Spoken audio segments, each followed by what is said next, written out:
పల్లె పిలుపు చలో ఆంధ్ర న్యూస్కు స్వాగతం. ఈరోజు ప్రధానాంశాలు. మన ఆంధ్రప్రదేశ్లో బ్రాహ్మణులు కడు పేదలుగా ఉన్నందున వారిని ఈబీసీ గ్రూపులో చేర్చడం జరిగింది.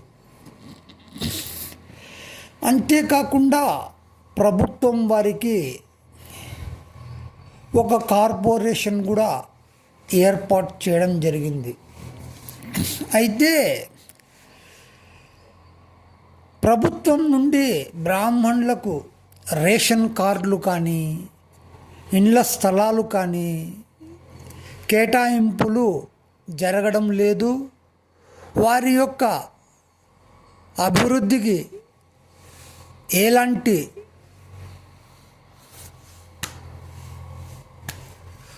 ప్రయత్నాలు కూడా జరగడం లేదని విశ్వసించడం జరుగుతోంది.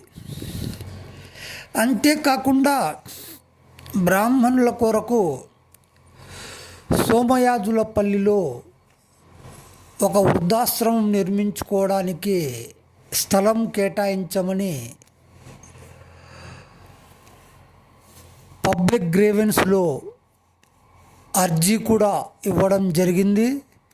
కానీ ఇంతవరకు ఎలాంటి కేటాయింపు జరగలేదని బ్రాహ్మణ వర్గాలు ఆవేదన వెలుబుచ్చుతున్నాయి. అయితే ప్రభుత్వంలో భాగస్వామ్యంగా బ్రాహ్మణులు కూడా తమ ఓటు హక్కును వినియోగించుకొని నూతన ప్రభుత్వాన్ని గెలిపించుకోవడం జరిగింది. కానీ ఆశించిన విధముగా బ్రాహ్మణులకు మేలు జరగడం లేదనేటువంటి ఆవేదన సమాజంలో నెలకొని ఉంది. కాబట్టి ప్రభుత్వం ఇకనైనా బ్రాహ్మణ సంక్షేమం కొరకు తగు చర్యలు గైకొనవలసినదిగా కోరుకుంటున్నారు. సోమయాజులపల్లిలో స్థలము కేటాయించిన ఒక వృద్ధాశ్రమం ఏర్పాటు చేసుకుంటారు. కాబట్టి ప్రభుత్వము వెంటనే తగు చర్యలు గైకొనవలసినటువంటి అవసరము ఎంతైనా ఉంది. బ్రాహ్మణులు కూడా ప్రజల్లో ఒక భాగమని గుర్తించాల్సినటువంటి అవసరం ఎంతైనా ఉంది.